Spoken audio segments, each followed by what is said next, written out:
ಒಬ್ಬ ಕಿರಾತಕ ಹಸುವಿನ ಮೇಲೆ ಘನಘೋರವಾದಂಥ ಅತ್ಯಾಚಾರ ಮಾಡಿದ್ದಾನೆ. ಅಯ್ಯೋ ಭಗವಂತ, ಈ ಕಿರಾತಕ ಹಸುವಿಗೆ ಮಾಡಿದ್ದೇನು ಅನ್ನೋದು ಅತ್ಯಂತ ವಿಕೃತ, ಅತ್ಯಂತ ಭಯಾನಕ.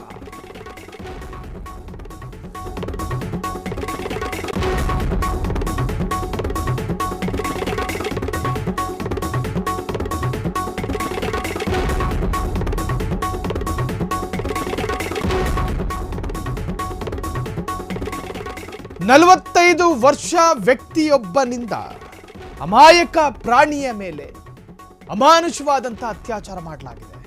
ಕಾಮ ಕೆದಕಿದಾಗ ಕೊಟ್ಟಿಗೆ ಹುಡುಕಿ ಬಂದ ಕಾಮುಕ, ಕೆರಳಿದ ಕಾಮಕ್ಕೆ ಹಸುವನ್ನೇ ಆಯ್ಕೆ ಮಾಡ್ಕೊಂಡ. ಅಯ್ಯಯ್ಯೋ, ಇದಂತಹ ವಿಚಿತ್ರ ಸುದ್ದಿ ಅಂದ್ರೆ ನೋಡಿ, ಪ್ರಾಣಿಗಳ ಮೇಲೆ ವಿಕೃತ ಕಾಮುಕನೊಬ್ಬ ಅತ್ಯಾಚಾರ ಮಾಡೋದು ಅಂದ್ರೆ ನಿಜಕ್ಕೂ ಕೂಡ ಆತ ನಿಜಕ್ಕೂ ಎಷ್ಟರ ಮಟ್ಟಿಗಿನ ವಿಚಿತ್ರ ಅಥವಾ ವಿಕೃತಿ ಅಂತ ಹೇಳಿದ್ರೆ, ಆತನ ಕಣ್ಮುಂದೆ ಹೆಣ್ಣು ನಾಯಿ ಕೂಡ ಓಡಾಡೋದಕ್ಕೆ ಚಾನ್ಸೇ ಇಲ್ಲ. ಅದನ್ನು ಕೂಡ ಬಿಡಲಾಗದಂತಹ ಮನಸ್ಸು ಆತನನ್ನ ಆವರಿಸ್ಕೊಂಡಿದೆ. ಸೊ ಭಗವಂತ ಈ ಕಿರಾತಕನಿಗೆ ಕ್ಷಮೆ ಕೊಡ್ತಾನೋ ಇಲ್ವೋ ಗೊತ್ತಿಲ್ಲ, ಆದರೆ ಆ ದೇಶದ ಪ್ರಜೆಗಳಂತೂ ನಿಜಕ್ಕೂ ಕೊಡಲ್ಲ. ಹಸುವಿನ ಜೊತೆ ಲೈಂಗಿಕ ಕ್ರಿಯೆ, ಕಾಂಡೋಮ್ ಬ್ಲಾಸ್ಟ್ ಆಗಿದೆ.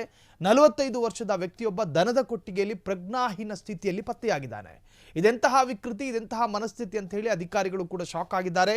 ಕಾಮ ಕೆದಕಿದಾಗ ಕೊಟ್ಟಿಗೆ ಹುಡುಕಿ ಬರ್ತಾ ಇದ್ದಂತಹ ಕಾಮುಕ, ಕೆರಳಿದ ಕಾಮಕ್ಕೆ ಹಸುವನ್ನೇ ಆಯ್ಕೆ ಮಾಡಿಕೊಂಡಂತಹ ಒಬ್ಬ ವಿಕೃತ ಕಾಮುಕ. ಹಾಗಾದ್ರೆ ಏನಾಯಿತು, ಎಲ್ಲಿ ಈ ಘಟನೆ ನಡೆದಿರುವಂತಹದ್ದು? ಛೀ ಛೀ ಥೂ, ಇವನೆಂತಹ ನೀಚ ಅಂತೇಳಿ ಸಮಾಜ ಉಗಿತಾ ಇದೆ. ಹಸುವನ್ನೇ ಅತ್ಯಾಚಾರ ಮಾಡಿದಂತಹ ಕಿರಾತಕ ಆಯಿತ. ದನದ ಕೊಟ್ಟಿಗೆಯಲ್ಲಿ ಸಿಕ್ಕಿಬಿದ್ದ ಕಾಮುಕ ಅಂದ್ರೆ ಆರಂಭದಲ್ಲಿ ಈತ ದನದ ಕೊಟ್ಟಿಗೆಯಲ್ಲಿ ಪ್ರಜ್ಞಾಹೀನ ಸ್ಥಿತಿಯಲ್ಲಿ ಕಂಡು ಬಂದ. ಕಾಂಡೋಮ್ ಬ್ಲಾಸ್ಟ್ ಆಗಿದ್ದನ್ನು ಕಂಡು ಅಧಿಕಾರಿಗಳು ಶಾಕ್ ಆಗಿದ್ದಾರೆ. ಏನಾಗಿರಬಹುದು, ಅಲ್ಲಿ ಬೇರೆ ಯಾರ ಜೊತೆ ಆದ್ರೂ ಸಂಭೋಗ ಆಗಿರಬಹುದಾ ಅಂತ ಹೇಳಿ ಪತ್ತೆ ಹಚ್ಚಿದ್ದಾರೆ. ಪದೇ ಪದೇ ದನದ ಕೊಟ್ಟಿಗೆಗೆ ಹೋಗ್ತಿದ್ದಂತಹ ವ್ಯಕ್ತಿ ಮನೆಯವರ ಸಂಶಯ ಇದು. ಮನೆಯವರಿಗೆ ಅನೇಕ ಬಾರಿ ಸಂಶಯ ಬಂದಿತ್ತಾದ್ರೂ ಕಾಮುಕ ಸಿಕ್ಕಿರಲಿಲ್ಲ. ಛೀ ಛೀ, ನೀಚ ಕೃತ್ಯ ಇದು, ನಿಜಕ್ಕೂ ಕೂಡ ನೀಚ ಕೃತ್ಯ. ಈತ ಪದೇ ಪದೇ ದನದ ಕೊಟ್ಟಿಗೆಗೆ ಹೋಗ್ತಾ ಇದ್ದಂತೆ ಜನರಿಗೆ ಅಂದ್ರೆ ಅವ್ರ ಮನೆಯವರಿಗೆ ಸಂಶಯ ಬಂದಿದೆ, ಆದರೆ ಈತ ಸಿಕ್ಕಿ ಹಾಕಿಕೊಂಡಿರಲಿಲ್ಲ. ಸೊ ದನದ ಕೊಟ್ಟಿಗೆ ಆಗಾಗ ಬಂದು ಹೋಗೋದು, ದನಕ್ಕೆ ಹುಲ್ಲು ಹಾಕೋ ಸೋಗ್ನಲ್ಲಿ ಅಥವಾ ದನಕ್ಕೆ ಏನಾದರೂ ಫುಡ್ ಹಾಕೋ ಸೋಗ್ನಲ್ಲಿ ಬರ್ತಾ ಇದ್ದಂತೆ.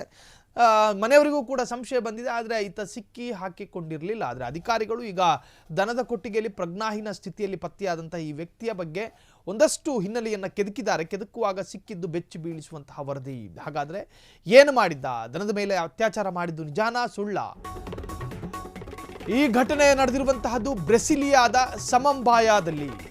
ಬ್ರೆಸಿಲಿಯಾ ಅನ್ನುವಂತಹ ದೇಶದ ಸಮಂಬಾಯಾದಲ್ಲಿ, ಆ ಸಮಂಬಾಯಾದ ಲಾಜೇಡಾದ ಜಿಬೋದಲ್ಲಿ ನಡೆದಿರ್ತಕ್ಕಂತಹ ಘಟನೆ. ಜಿಬೋ ಎನ್ನುವಂತಹದ್ದು ಒಂದು ಸಣ್ಣ ಗ್ರಾಮ. ದನದ ಕೊಠಡಿಯಲ್ಲಿ ಮೂರ್ಛೆ ಹೋದ ಸ್ಥಿತಿಯಲ್ಲಿ ವ್ಯಕ್ತಿ ಪತ್ತೆಯಾಗಿರುವಂತಹದ್ದು. ಕೊಟ್ಟಿಗೆಯಲ್ಲಿ ಬಿದ್ದಿದ್ದವನ ಜನನಾಂಗದಲ್ಲಿತ್ತು ಕಾಂಡಮ್ ಅರ್ಥಾತ್ ನಿರೋಧ್. ದನದ ಜೊತೆ ಸಂಭೋಗ ಮಾಡುತ್ತಿದ್ದ ಕಾಮುಕ ಸಂಭೋಗ ಮಾಡುತ್ತಿರುವಾಗ ದನ ತುಳಿದ ಪರಿಣಾಮ ಸಾವನ್ನಪ್ಪಿರುವಂತಹ ಶಂಕೆಗಳು ವ್ಯಕ್ತವಾಗಿದೆ. ಈ ಕೀಚಕ ಆ ದನದ ಮೇಲೆ ಎರಗಿರ್ತಾನೆ. ಆ ದನ ಇದು ಯಾವುದು ರಕ್ಕಸ ಅಂತ ಹೇಳಿ ಅನ್ಕೊಂಡಿರುತ್ತೆ, ಬಲಗಾಲಲ್ಲಿ ಒದ್ದಿರುತ್ತೆ. ತಕ್ಷಣಕ್ಕೀತ ಮೂರ್ಛೆ ಬಿದ್ದವನೇ. ಅಧಿಕಾರಿಗಳು ತನಿಖೆ ಮಾಡುವಾಗ ಈತನ ಜನನಾಂಗದಲ್ಲಿ, ಗುಪ್ತಾಂಗದಲ್ಲಿ ಕಾಂಡಮ್ ಪತ್ತೆಯಾಗಿದೆ. ಆ ಕಾಂಡಮ್ ಅಕ್ಷರಶಃ ಬ್ಲಾಸ್ಟ್ ಆಗಿತ್ತು.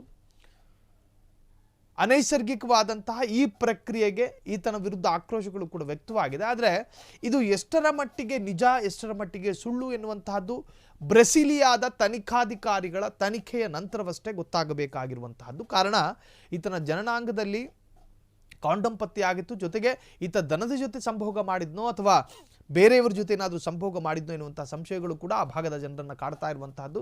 ಒಟ್ಟಾರೆ ಈ ತರಹದ ಒಂದು ವಿಕೃತಿ ನಿಜಕ್ಕೂ ಕೂಡ ಆಘಾತಕಾರಿ, ಜೊತೆಗೆ ಅತ್ಯಂತ ಅಪಾಯಕಾರಿ ಎನ್ನುವಂತಹದ್ದು ಈ ಒಂದು ವಿಚಾರದಲ್ಲಿ ಗೊತ್ತಾಗುತ್ತೆ.